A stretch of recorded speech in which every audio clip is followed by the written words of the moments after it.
राधे कृष्ण राधे कृष्ण। देव सभा में वायस राज भुसुंड का वृतांत सुनकर महर्षि वशिष्ठ का उसे देखने के लिए मेरुगिरी पर जाना, मेरु शिखर तथा कल्पतरु का वर्णन, वशिष्ठ जी का भुसुंड से मिलना, भुसुंड द्वारा उनका आतिथ्य सत्कार, वशिष्ठ जी का भुसुंड से उनका वृतांत पूछना और उनके गुणों का वर्णन करना। श्री वशिष्ठ जी कहते हैं, हे वत्सराम, पूर्व वर्णित उस अनंत परमात्मा के किसी एक अंश में मरुस्थल में प्रतीत होने वाले मृग तृष्णा की भांति यह ब्रह्मांड वर्तमान है। उस ब्रह्मांड में सृष्टि की उत्पत्ति के कारण तथा पूर्वकृत कर्मानुसार प्राणी समूह की रचना में संलग्न कमल योनि ब्रह्मा पितामह रूप से स्थित है। उन्हीं ब्रह्मदेव का मैं एक सदाचार संपन्न मानस पुत्र हूँ। मेरा नाम वशिष्ठ है। मैं ध्रुव द्वारा धारण किए गए सप्तर्षि मंडल में वैवस्वत मनवंतर पर्यंत निवास करता हूँ। एक समय की बात है, मैं स्वर्गलोक में देवराज इंद्र की सभा में बैठा हुआ था। वहाँ देवर्षि नारद आदि भी विराजमान थे। वे चिरजीवियों की कथा सुना रहे थे। मैंने भी वह कथा सुनी थी। उस समय किसी कथा प्रसंग के अवसर पर मुनिवर सातातप, जो मितभाषी, मानी और अगाध बुद्धि संपन्न थे, कहने लगे, मेरुगिरी के ईशान कोण में पद्मराग मणि से युक्त एक बहुत ऊंचा शिखर है। उसकी चोटी पर एक अत्यंत शोभाशाली कल्पतरु है। उस कल्पतरु के ऊपरी भाग की दाहिनी शाखा में एक कोटर है, जो चांदी के समान श्वेत वर्ण की लताओं से आच्छादित है। उस कोटर में घोंसला विद्यमान है। उस घोंसले में एक परम ऐश्वर्यशाली कौआ निवास करता है। उस वीतराग वायस का नाम भुसुंड है।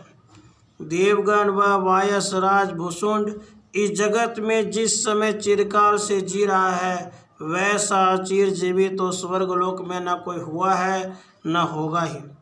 वह दीर्घायु तो है ही, साथ ही राग रहित ऐश्वर्य युक्त शांत और सुंदर रूप वाला भी है।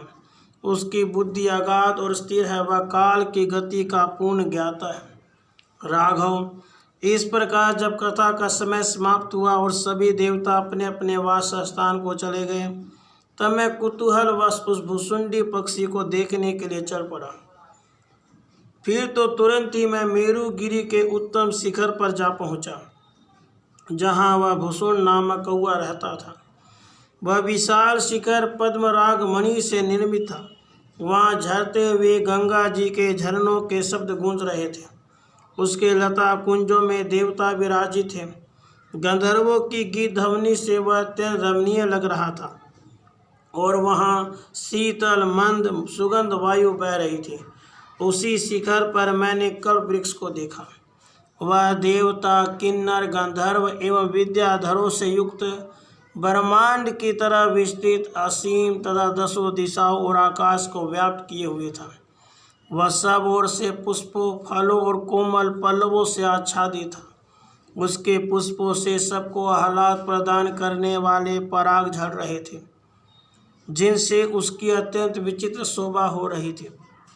वहाँ मैंने देखा अनेक जाति के पक्षी उस वृक्ष के तने और शाखाओं की संधियों में, लताओं से आवृत शाखाग्र भागों में, लता पत्रों में, गांठों में और पुष्पों में घोंसले बनाकर उनमें छिपे हुए बैठे थे।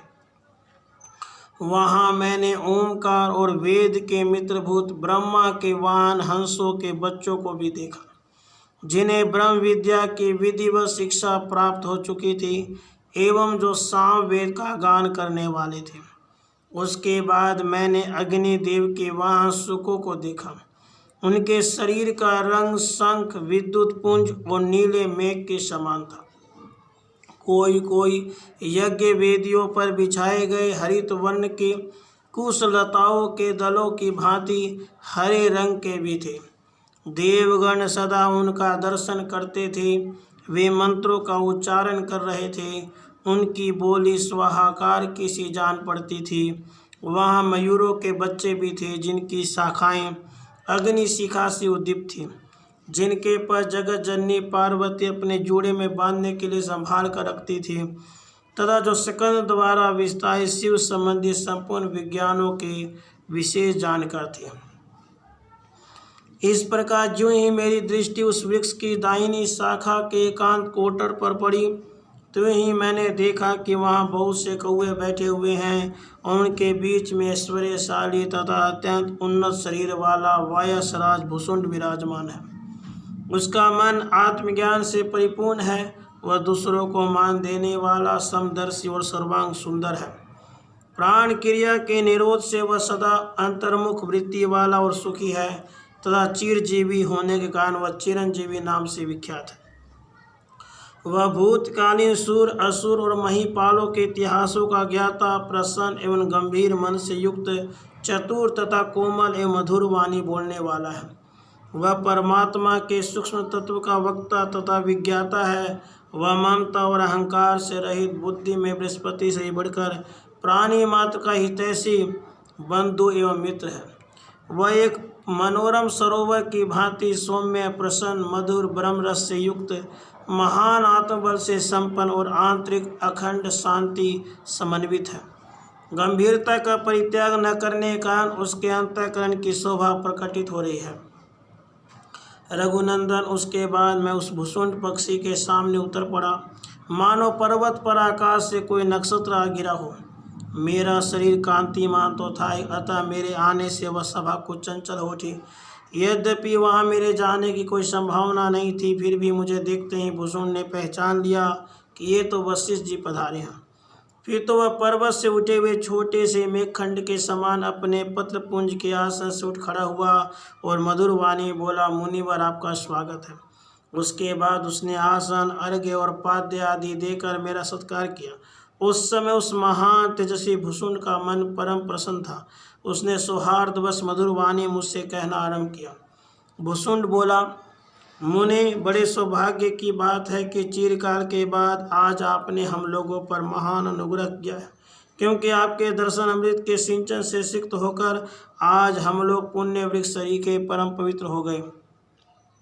मुनिवर, आप तो माननीयों के ही मान्य हैं। इस समय जो आपने मुझे दर्शन दिया है, इसमें चिरकाल से संचित मेरी पुण्य राशि की प्रेरणा ही कारण जान पड़ती है। अच्छा, अब यह बताइए कि कहाँ से आपका शुभ आगमन हुआ है और किस लिए आज आपने यहाँ पधारने का कष्ट उठाया है। हम लोग सदा आपके आदेश पूर्ण वचन सुनने के लायक रहते हैं, अतः आप हमें आज्ञा देने की कृपा कीजिए। मुनिराज, आपके चरणों के दर्शन से ही मुझे सारी बातें ज्ञात हो गई है। आपने अपने शुभ आगमन के पुण्य से हम लोग को संयुक्त कर दिया। बात यह है कि इंद्र सभा में चिरजीवियों के विषय में चर्चा हो रही थी। उसी प्रसंग में आपको हमारा स्मरण हो आया। इसी कारण आपने अपने चरणों से इस स्थान को और मुझे पवित्र बनाया है। मुनिश्रेष्ठ, इस प्रकार यद्यपि आपके आगमन का प्रयोजन मुझे ज्ञात है, फिर जो भी आपसे पूछ रहा हूँ इसका कारण यह है कि आपके वचनामृत के रसास्वाद की वांछा उत्तरोत्तर बढ़ती ही जा रही है। श्री राम, तीनों कालों का निर्मल ज्ञान रखने वाले उस चिरजीवी पक्षी भुसुंड ने जब इस प्रकार पूछा, तब मैंने उसे यूं उत्तर दिया। श्री वशिष्ठ जी ने कहा, पक्षियों के सरदार, तुम जो कुछ कह रहे हो वह बिल्कुल सत्य है। आज मैं तुम चिरजीवी को देखने के लिए यहाँ आया हूँ। सौभाग्य की बात है कि तुम्हारा अंतःकरण पूर्णतया शांत है। तुम सकुशल हो और परमात्म ज्ञान संपन्न होने के कारण इस भीजन जगजाल से भी नहीं फंसे हो। परंतु ऐश्वर्यशाली वायसराज, मेरे मन में एक संदेह है, उसे तुम अपने यथार्थ वचनों द्वारा दूर करो।